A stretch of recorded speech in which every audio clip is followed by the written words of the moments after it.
A very special event took place this afternoon involving every single athlete of the Canada Winter Games. Each athlete, coach, official, and anyone who wanted to was asked to bring a rock to Prince George in order to be a part of a lasting legacy.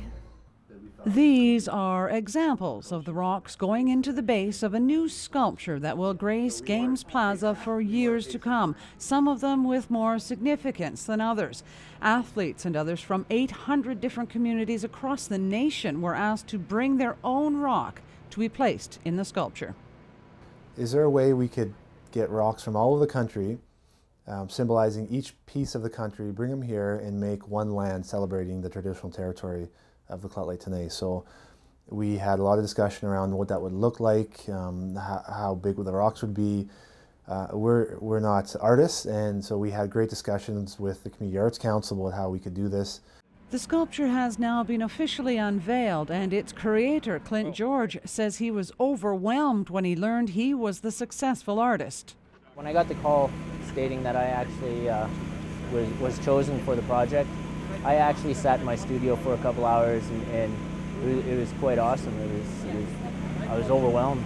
It was the first time I've been able to do a sculpture that's pretty much the centerpiece of such a big event, which is an amazing event. Marilyn Hall was at the event and says the sculpture is a symbol of unity for the region.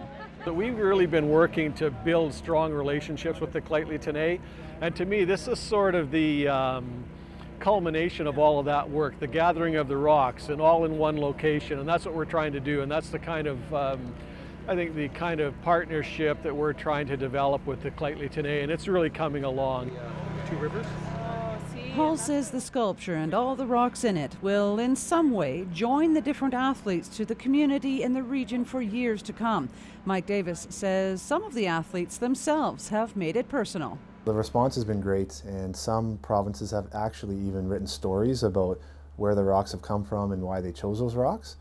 And even some of the rocks we've gathered from the elders gathering, they actually have written stories on the rocks. So when these are all in there, it's going to be a really neat piece where people can gather as part of the County Games Plaza. Rocks from the different First Nations in the region will form the foundation of the collection. The thousands of rocks from across the country have been collected and will be added over the next couple of weeks. Cheryl Jan, CKPG News.